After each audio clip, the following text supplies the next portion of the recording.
जय हिंद दोस्तों। तो चलिए ऑप्टिक्स का नेक्स्ट लेक्चर स्टार्ट किया जाए।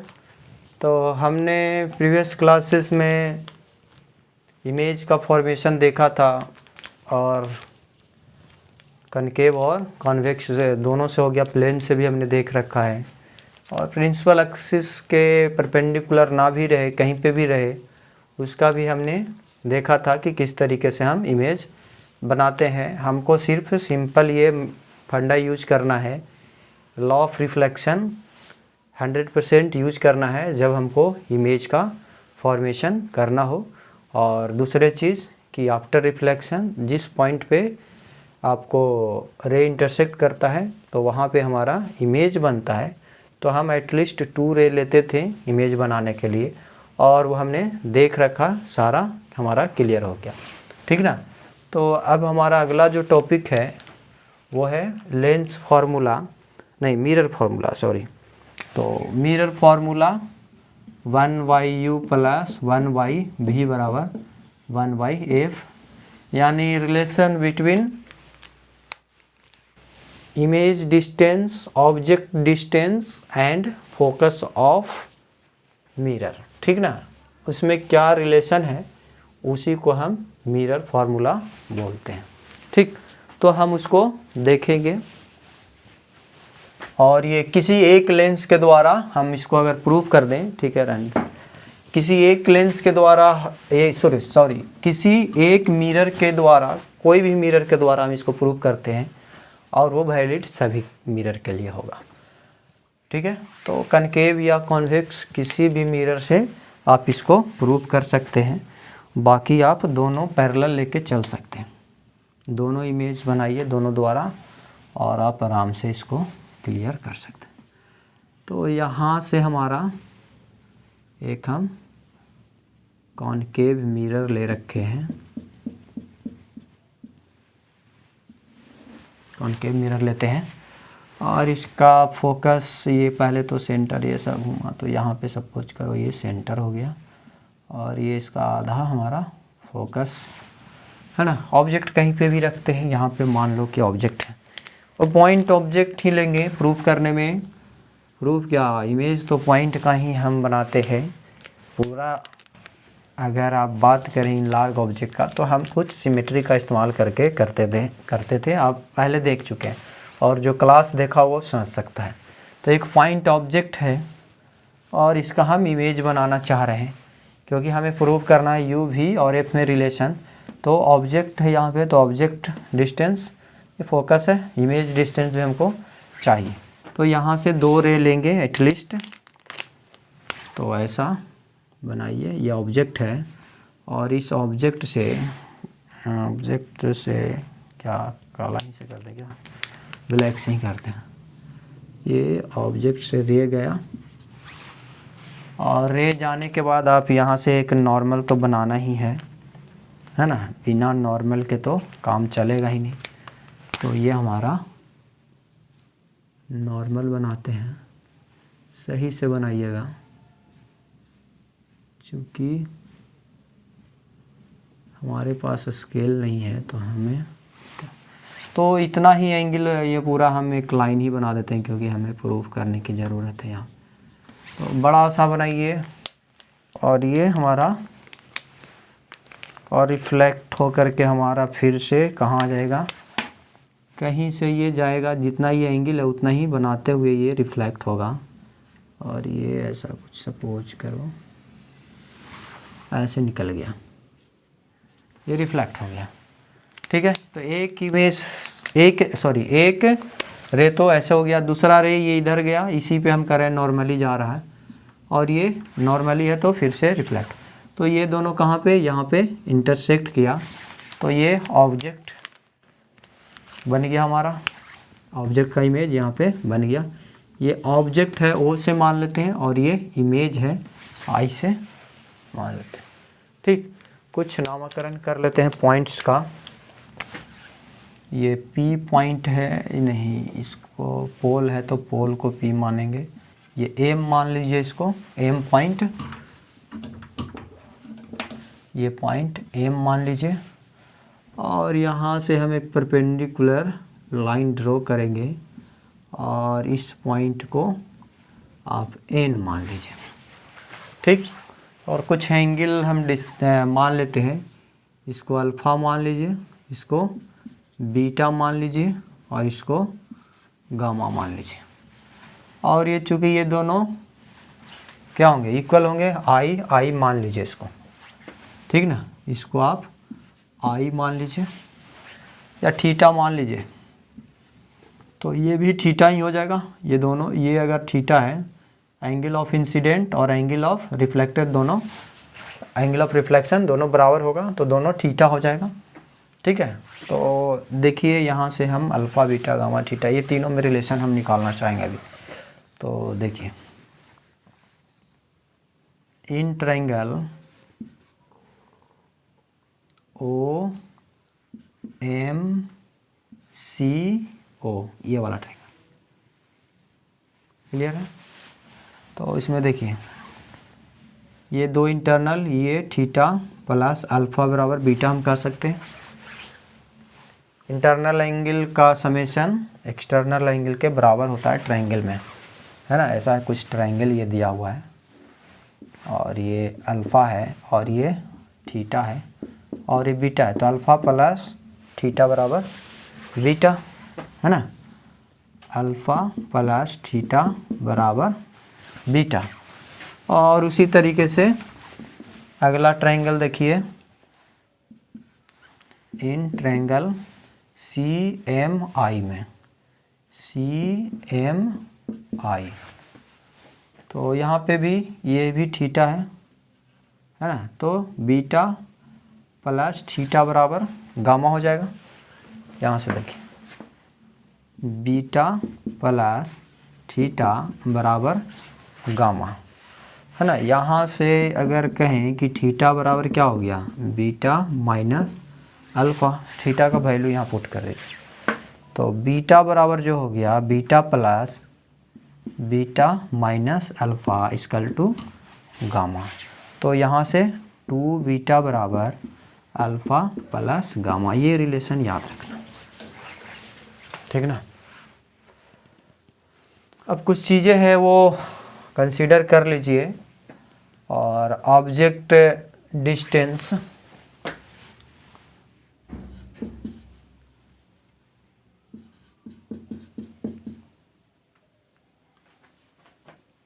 ऑब्जेक्ट डिस्टेंस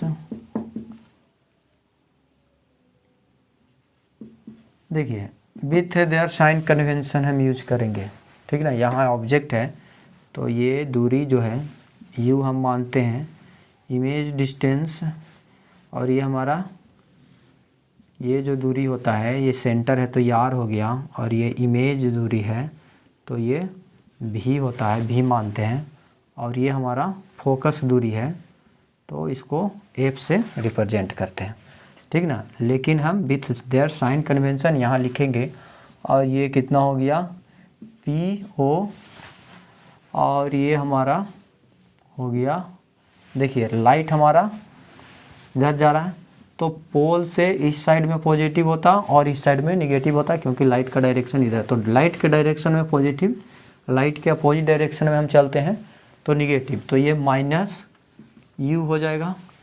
फिर इमेज डिस्टेंस अगर कहें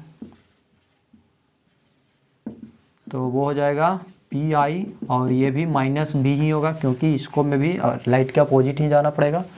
और उसी प्रकार से हमारा फोकल डिस्टेंस जो हो गया, फोकल लेंथ जो हो गया, या डिस्टेंस जो भी बोले, वो हो गया PF, और ये हो जाएगा -f, ये भी हमारा, और रेडियस ऑफ कर्वेचर हमारा r हो जाएगा। और इसमें हम रिलेशन जानते हैं f बराबर r/2, ये भी याद आपको होना चाहिए, है ना।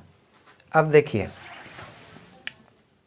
ये जितना भी इमेज का जो फॉर्मेशन है वो उसके लिए, ये जो फार्मूला आएगा वो इसके लिए वैलिड होगा जब रे जो है बहुत ही पोल के लगभग नज़दीक हो, ठीक, इससे जाने वाली रे। तो ये एम जो पॉइंट है बहुत ही नज़दीक, देखिए ये सारा चीज़ जो है, अगर स्फेरिकल मिरर पढ़ रहे हैं तो हम कंडीशन के साथ ही पढ़ते हैं, समझ गए ना। ये फार्मूला जो भी है वो कंडीशनल आता है। अगर आप कंडीशनल फार्मूला नहीं यूज करना चाहते हैं और रियल फार्मूला यूज करना चाहते हैं तो बहुत ही कॉम्प्लिकेटेड इक्वेशन आएगा। तो इस फार्मूला को ड्राइव करने के लिए कुछ एजप्शन करना पड़ेगा। आपको ये मानना पड़ेगा कि एम जो पॉइंट है very very close to the point P है, ठीक है ना। तो हम मान सकते हैं एम हमारा क्या है, वेरी वेरी क्लोज टू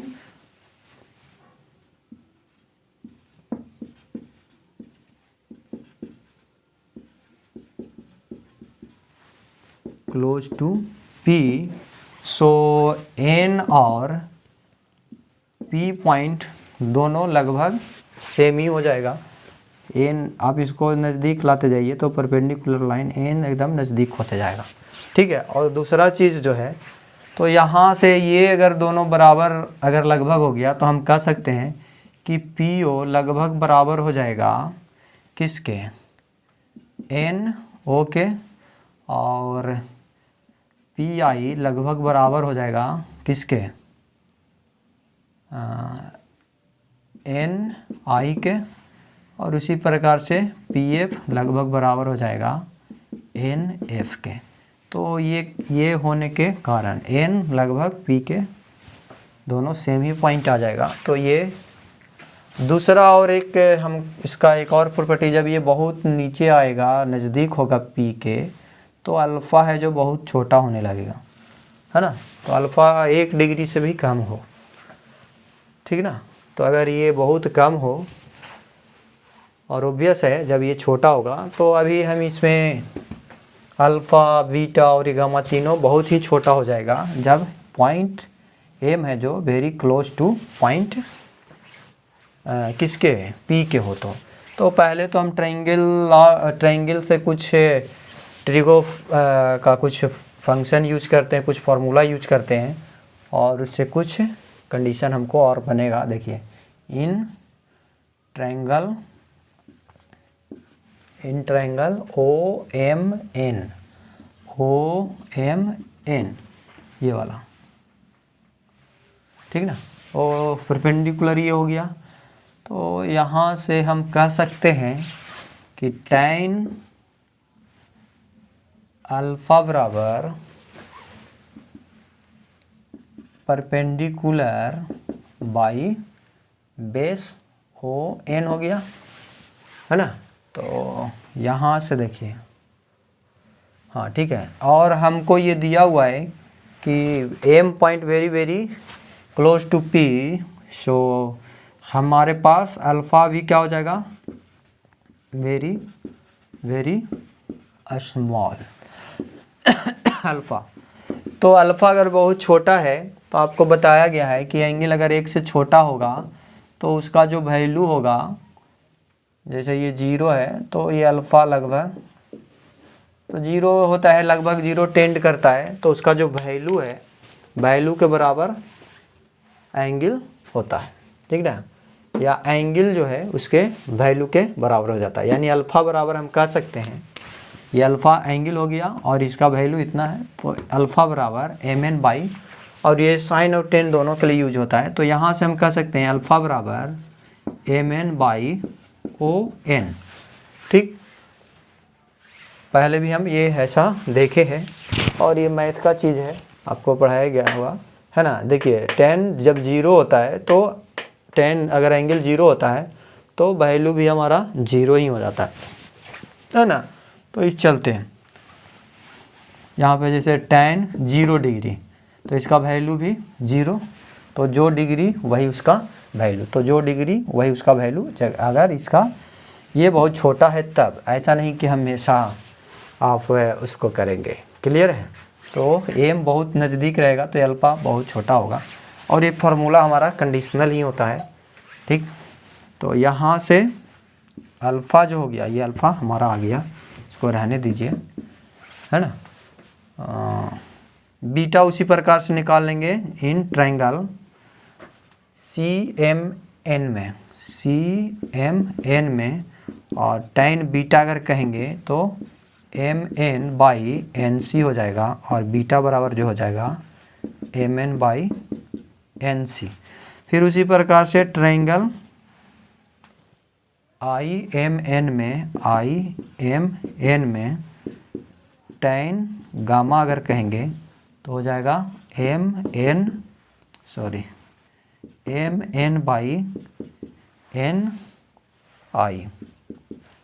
ठीक, तो यहाँ से जो हमारा हो गया गामा जो हो गया वो हो गया MN/NI। तो तीनों हमको अल्फ़ा बीटा गामा का वैल्यू निकल गया और हम यहाँ कर देंगे by putting the value of alpha beta gamma. Alpha beta gamma का वैल्यू पुट करेंगे इन 1, इसको 1 मान लें।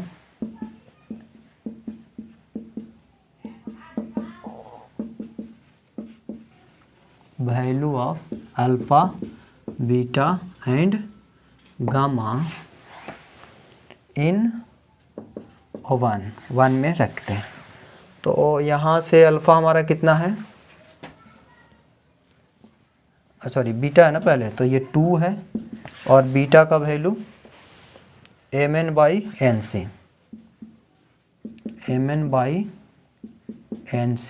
इक्वल टू अल्फ़ा का वैल्यू MN/ON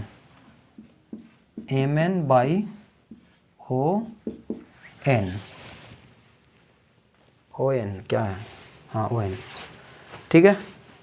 और ये हमारा हो गया गामा MN/NI MN सभी में कॉमन है, कट जाएगा। ये बच गया 2NC equal to 1/ON equal to sorry plus 1/NI। अब इस सभी का वैल्यू पुट कर दीजिए। ON NC कहाँ है, NF NC, अच्छा सेंटर वाला है ना, ये हमारा ये क्या बोलता है रेडियस ऑफ कर्वेचर जो हो गया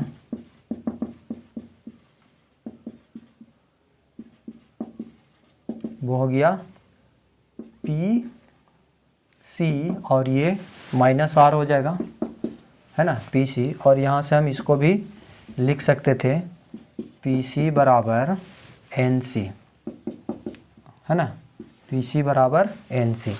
तो जो PC है वो NC है और PC हमारा -R है। वैल्यू पुट करते हैं ये सारा काम, और कहाँ पुट करें, ठीक है इसका काम हो गया है तो इसको हम मिटाते हैं यहाँ से, ठीक ना।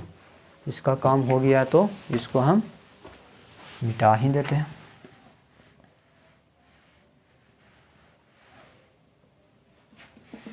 आप इसको समझ गए होंगे, है ना। तो यहाँ पे वैल्यू पुट करते हैं, ये 2/NC का वैल्यू आ गया -R और 1/ON का वैल्यू हो गया ON यानी PO, और PO हमारा -U, और NI का वैल्यू NI यानी PI का वैल्यू -V, यानी ये -V हो गया। तो ये माइनस तीनों में है तो कॉमन लेंगे, कट जाएगा, बच जाएगा 2/R और ये 1/U और ये हो गया 1/V। और हम ये जानते हैं F बराबर R/2, तो 1/F बराबर 2/R हो जाएगा, है ना। तो 2/R के जगह पे 1/F कर देंगे, 1/V। इसी को हम बोलते हैं मिरर फार्मूला। और this is the relation between image distance, object distance and focus of the mirror. और ये हमने प्रूफ किसके साथ किया, कनकेव मिरर के द्वारा। This formula is also valid for convex mirror, plane mirror के लिए वैलिड होता है, ठीक ना। तो प्लेन मिरर के लिए कैसे होता है अभी हम देख लेते हैं, ठीक। और कनकेव और कन्वेक्स या प्लेन सभी के लिए वैलिड होगा फार्मूला। हाँ, इस फॉर्मूला का जब यूज करिएगा आप न्यूमेरिकल सोल्व करने के लिए, तो सभी का वैल्यू विद देयर साइन रखना है। ठीक, यू हो, भी हो, एफ हो, सभी का वैल्यू विद देयर साइन रखना है, यानी साइन कन्वेंशन का यूज करना है, उसके बाद ही इसमें वैल्यू रखाएगा तो वो रियल या सही आंसर आएगा। ठीक है, आप लिख सकते हैं विद यूजिंग देयर साइन। ठीक है, तो ये चीज़ याद रखना है, ये फॉर्मूला में आपको साइन कन्वेंशन यूज करना है। ऐसा नहीं कि हमने यहाँ पे साइन कन्वेंशन यूज कर दिया है तो इसमें हम ऐसे ही रखना ही। क्वेश्चन बनाते वक्त आपको साइन कन्वेंशन का भी ध्यान देना है, हर एक फार्मूला के लिए वो हम कह रहे हैं। ठीक है, जितना भी आएगा, मिरर हो चाहे जहाँ पे भी हो, हर एक के लिए फार्मूला जो भी आएगा आपको उसमें वैल्यू साइन कन्वेंशन को देखते हुए ही पुट करना।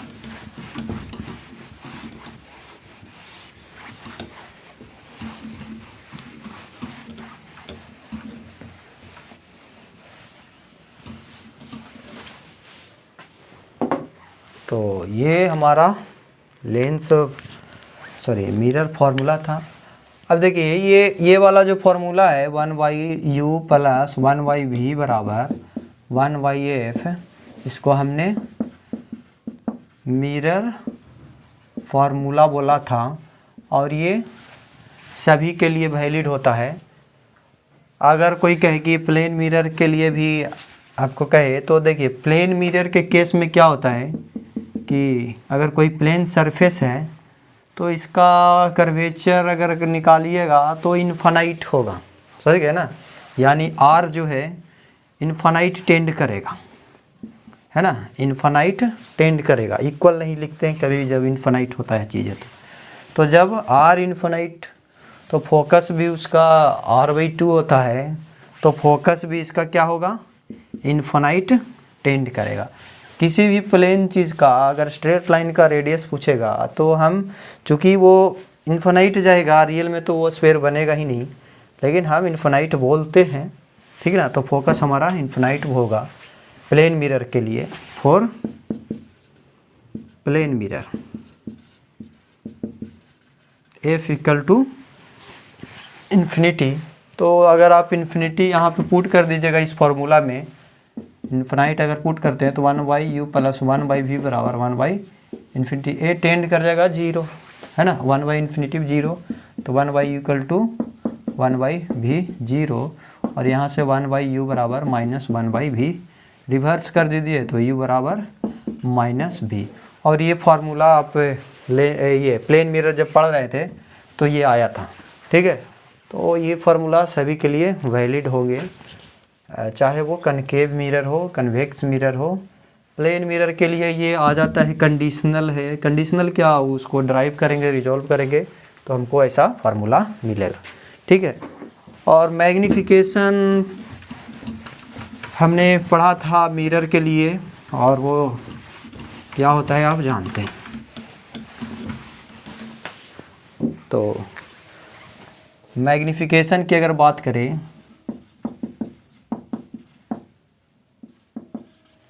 तो ट्रांसवर्स और लॉन्गिट्यूडनल, तो ट्रांसवर्स की बात करें तो एक तो होता ही है HI/HO, height of image by height of object, ठीक ना, और यहाँ से एक और भी होता है, वो पढ़ाए थे प्लेन मिरर के समय में, -V/U। ठीक, तो यहाँ पे ऐसा नहीं है प्लेन मिरर की जैसा कि मैग्नीफिकेशन हमेशा 1 - 1 जो भी आया था 1 आया था प्लस में ट्रांसवर्स के लिए, लॉन्गिट्यूडनल ट्रांसवर्स के लिए, तो ऐसा नहीं है। यहाँ पे V और U हमारा V और U इक्वल नहीं होते हैं, तो मैग्नीफिकेशन कनकेव या कॉन्वेक्स मिरर के लिए अलग अलग आएंगे, और वो कंडीशन के अनुसार से जब V और U रहेगा और हम मिरर फार्मूला से निकाल सकते हैं, है ना, दोनों में रिलेशन कोई दिया हुआ रहेगा तो कैसे निकलेगा वो आप आराम से कर सकते हैं। और इसको F के टर्म में भी आप इसका मैग्नीफिकेशन निकाल सकते हैं, जैसे हमारे पास फॉर्मूला था 1/u प्लस 1/v बराबर 1/f। तो v/u होता है, तो यहाँ से v से अगर हम मल्टीप्लाई कर दें तो v/u हो गया, और ये हो गया 1, v/v 1, और ये 1/f। तो v/u बराबर हो गया 1/f माइनस 1, माइनस ले लेते हैं दोनों साइड में, v/u बराबर 1 माइनस 1/f हो गया, है ना। तो यहाँ से जो हो गया ये magnification transverse v/u minus v/u, और ये हो गया f माइनस 1/, अच्छा ये गड़बड़ा रहा है ना, यहाँ पे v से किया ना, तो v कहाँ गायब हो गया, v, तो ये हो गया हमारा, माइनस किया हमने तो 1 माइनस, है ना, तो f माइनस, क्लियर है। तो अगर आपको फोकस दिया हुआ है और भी दिया हो तो डायरेक्ट इस फॉर्मूला का इस्तेमाल आप कर सकते हैं। एक और भी आ सकता है, अगर आपको u और f दिया हुआ है तो उस टर्म में भी आप निकाल सकते हैं, और वो हो जाएगा, आप वहाँ u से भागा दे दीजिए इसमें, तो ये हो जाएगा 1 प्लस u/v, और ये u/f हो जाएगा। ये इधर ले आइए, u/v बराबर जो हो गया u/f माइनस 1, और ये हो गया, माइनस कर लीजिए, माइनस u/v, ये हो गया 1 माइनस u/f। और अगर इसको हम आगे बढ़ें तो हो गया माइनस u/v बराबर f माइनस u/f, रिवर्स कर दीजिए दोनों को, तो माइनस v/u बराबर f माइनस u, ये हो गया mt, ट्रांसवर्स मैग्निफिकेशन mt, और ये कितना हो गया f divided by f minus u। तो जैसा दिया रहेगा वैसा आप कर सकते हैं, और नहीं तो ये कोई ज़रूरी नहीं है कि आप ऐसा ही करें, आप यहाँ से ही डायरेक्ट वैल्यू निकाल सकते हैं किसी एक का, है ना, u और v का, और इसी फार्मूला का इस्तेमाल कर सकते हैं, समझ गए। तो कोई भी अगर फार्मूला याद है तो ठीक है, नहीं तो ऐसा कुछ नहीं है, आप आराम से क्वेश्चन ऐसे भी कर सकते हैं, ठीक ना। तो एक क्वेश्चन देख लेते हैं।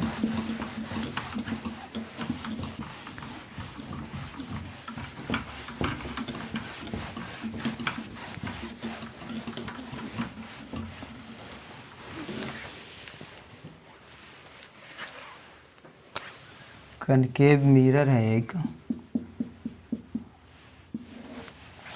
और हमारे पास ये सेंटर हो गया, और ये हमारा फोकस मान लीजिए, और ये दिया हुआ है ऑब्जेक्ट यहाँ पे कहीं है, ठीक ना, और हाइट ऑफ ऑब्जेक्ट जो है 5 सेंटीमीटर है, और फोकल लेंथ मान के चलो इसका फोकस जो है 20 सेंटीमीटर है, ठीक है। और ऑब्जेक्ट डिस्टेंस जो है वो मान के चलिए कि 60 सेंटीमीटर पे है, ठीक ना। तो ये चीज़ें दिया हुआ है, आपको निकालना है मैग्नीफिकेशन क्या होगा, ट्रांसवर्स मैग्नीफिकेशन, क्योंकि परपेंडिकुलर खड़ा है तो ट्रांसवर्स ही होगा, और उसके बाद फिर भी निकालना है, और हाइट ऑफ इमेज भी निकालना है, ठीक ना, ये 3 निकालना है। तो क्वेश्चन बहुत इजी है, ये पोल हो गया हमारा, पोल से डिस्टेंस मेजर होता है, तो या तो ये वर्ड में लिख के देगा, या ऐसे हमने डायग्राम में टिकली देखा है। अब यहाँ से हमको तीनों निकालना है। तो मैग्नीफिकेशन के लिए हम जानते हैं कि 2 फार्मूला हमारे पास है, और वो है m बराबर माइनस v/u या hi/ho। ho तो दिया हुआ है, hi मालूम नहीं है, u तो दिया हुआ है, v मालूम नहीं है, तो v निकालेंगे, है ना। दिया हुआ क्या क्या चीज़ें पहले ये रख लेना है, दिया हुआ है हमारे पास फोकल लेंथ दिया हुआ है, एफ दिया हुआ है। और देखिए लाइट जब भी पड़ेगी ऐसे पड़ेगी, यानी इस साइड में पॉजिटिव होगा पोल से और इधर निगेटिव, क्योंकि अपोजिट जाना पड़ेगा। तो एफ हमारा कितना हो गया, एफ हमारा 20 है, जा रहे हैं opposite to the direction of incident ray, समझ गए। तो इंसिडेंट रे का अपोजिट है, इसलिए -20 सेंटीमीटर हम यहाँ सिर्फ लेंथ दिए थे, ठीक है। साइन कन्वेंशन यहाँ पे आपको रखना है। फिर उसके बाद ऑब्जेक्ट डिस्टेंस यू जो दिया हुआ है, यू भी माइनस में होगा क्योंकि अपोजिट चल रहे हैं इंसिडेंट रे के। तो यहाँ से हो गया -16 सेंटीमीटर। क्लियर है, ये दो चीज़ दिया हुआ है। और एक और चीज़ दिया हुआ है, हाइट ऑफ ऑब्जेक्ट, और वो ऊपर में है तो पॉजिटिव होगा 5 सेंटीमीटर, ठीक है। तो आइए इधर अब इसको सॉल्व करते हैं।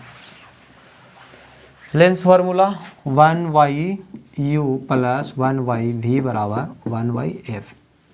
यही 2-3 फार्मूला तो अभी है, लेंस और मैग्नीफिकेशन, लेंस नहीं यार, मिरर फार्मूला, लेंस बोला जा रहा है। तो मैग्नीफिकेशन या ये वाला फार्मूला, तो यहाँ से 2 दिया हुआ है तो तीसरा आराम से निकल जाएगा। 3 वेरिएबल में 2 मालूम है, वैल्यू पुट करिए 1/-16 सेंटीमीटर प्लस 1/v और 1/-20 सेंटीमीटर। तो 1/v जो हो गया ये इधर आएगा तो पॉजिटिव हो जाएगा 1/60 सेंटीमीटर माइनस 1/20 सेंटीमीटर, है ना। ये 16 अगर हम एलसीएम ले लें तो ये 1 और -3 1/v बराबर, तो 1/v जो हो गया -2/16 सेंटीमीटर, और रिवर्स कर दीजिए तो ये कट जाएगा, ये 30 हो गया ना, तो ये हो गया 30 ऊपर चल जाएगा रिवर्स करेंगे तो, यानी -30 सेंटीमीटर, है ना। तो हमारा ऑब्जेक्ट इमेज डिस्टेंस जो आ गया -30 सेंटीमीटर, एक तो मालूम हो गया, ये पता हो गया। अब मैग्नीफिकेशन निकाल लेते हैं। m जो हो गया हमारा वो होता है -v/u, और ये पता है हमें v कितना है -30 सेंटीमीटर, और u कितना है -60 सेंटीमीटर। कटेगा तो m जो हो गया ये कटेगा 1/2 माइनस में, माइनस आया क्योंकि इमेज है जो हमारा देखो ना नीचे की ओर बनेगा और रियल इमेज बनेगा। आप जानते हैं कि सेंटर से बाहर रहता है तो समथिंग सेंटर और फोकस के बीच में कहीं पे बनता है और छोटा बनता है, और ये आधा बन रहा है तो ऐसा समथिंग छोटा इमेज यहाँ पे बनेगा, ठीक ना। और अब हमारा हाइट बच रहा है, तो हाइट के लिए ये वाला फार्मूला, ये का कॉम्बिनेशन m बराबर हमारा हो गया hi/ho, और m हमको मालूम है -1/2, और ये ho हमको मालूम है, hi नहीं मालूम है, तो ho कितना है 5 सेंटीमीटर, और यहाँ से hi जो हो गया इंटू ये इधर गुना चला जाएगा तो -5 सेंटीमीटर बाई 2, यानी कितना हो गया -2.5 सेंटीमीटर। क्लियर है, तो हाइट भी निकल गया। तो इस तरीके से क्वेश्चन हम आराम से बना सकते हैं, और नेक्स्ट क्लास में हम इससे रिलेटेड क्वेश्चन ही देखेंगे, ठीक ना। उसके बाद आगे हम थ्योरी क्लियर करेंगे, ठीक है। तो आज फिर के लिए इतना ही, बाकी नेक्स्ट क्लास में मिलते हैं। धन्यवाद।